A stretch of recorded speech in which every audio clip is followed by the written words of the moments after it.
gathered outside to await his arrival. 78 this year, Mr. Mandela appeared grateful for the guiding hand of Betty Boothroyd as he made his grand entrance. The medieval setting was not lost on the president as he stood to address the 2,000 guests in the Great Hall. It is with a deep sense of humility that we stand here today to address the historic Houses of Parliament of the United Kingdom.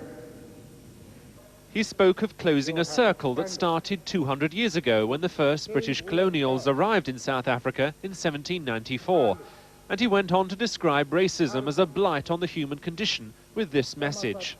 We take this opportunity once more to pay tribute to the millions of Britons who through the years, and like others everywhere else in the world, stood up to say no to apartheid.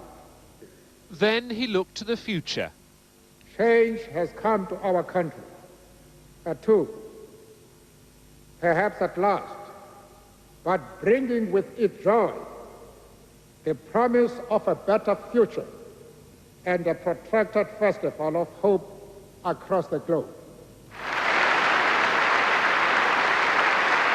Madam Speaker's response revealed her to be among the many the President had been thanking.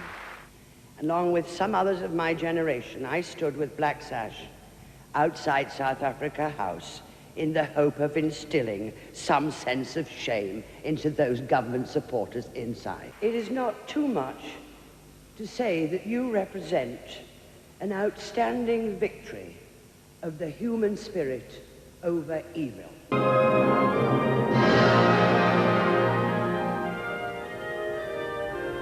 I looked round and I found that there were lots of others who had moist eyes like me.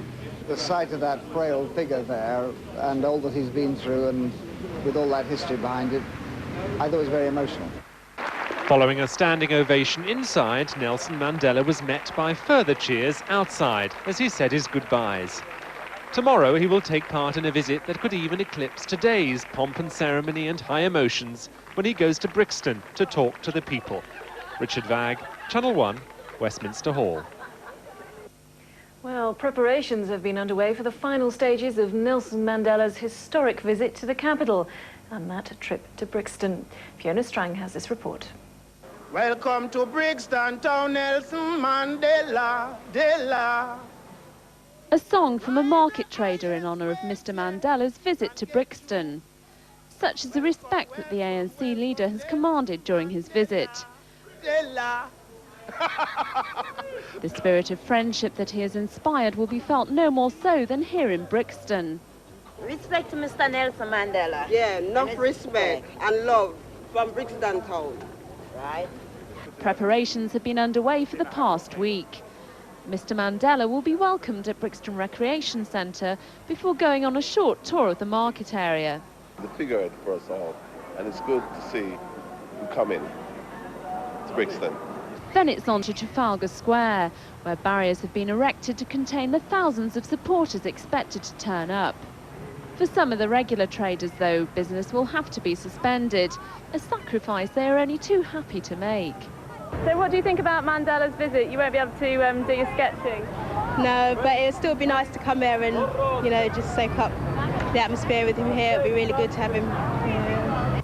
Then Mr. Mandela will make his way over to South Africa House, where workers have been setting up the sound systems for his speech. For many, though, the sight of Nelson Mandela at South Africa House will be the most moving. His speech from the building, which was once the focal point for the anti-apartheid campaign, will bring a poignant end to this historic visit. Fiona Strang, Channel 1, Central London. Well, Nelson Mandela enjoyed a special concert in his honour at the Albert Hall. Mr. Mandela, the Queen and Prince Charles were entertained by a host of musicians from England, South Africa and America. One of the many performers on the bill was Phil Collins, who created a unique band for the occasion. Stephen Lee reports. President Nelson Mandela's wish to celebrate his state visit with a concert for the people in the Albert Hall came true. The President, who was joined by the Queen and thousands of people who campaigned in this country to end apartheid, was being treated to a unique musical experience.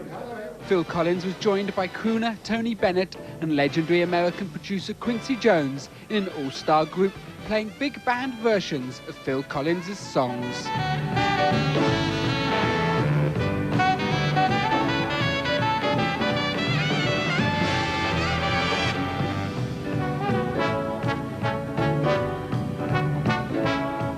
We thought, okay, we get some of my tunes, some of the Genesis tunes, and we field them out to some of the great jazz arrangers that are still alive, and some new guys, of course, as well. And they've come back with some fantastic arrangements of tunes that people know. We do one Miles Davis tune, but apart from that, it's actually all original material. And it's very exciting. It is, and I'm not kidding, it is the most exciting thing that I have ever done.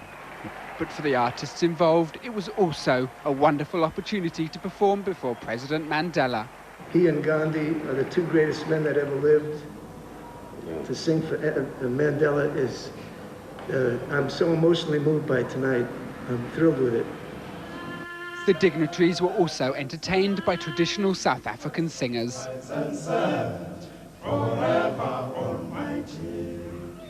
Your promise, our Father, set fear down on, for I am with thee. Fear not dismay, for I am thy God. The concert, Two Nations Celebrate, is expected to raise £300,000 for the Nations Trust charity. An offshoot of Prince Charles's Prince's Trust charity, it raises money to help South Africans start business ventures. If you're not educated, it's difficult to do something. You need to have something.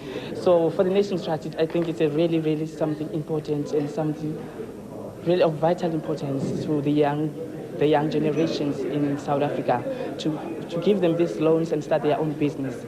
It's only appropriate that President Mandela is celebrated with this grand concert at the Albert Hall, because no other state visit to this country has involved so much music, singing and even spontaneous dancing as his. And it's as much for this as for the message that he's brought that he'll be remembered. Stephen Lee, Channel 1, the Albert Hall.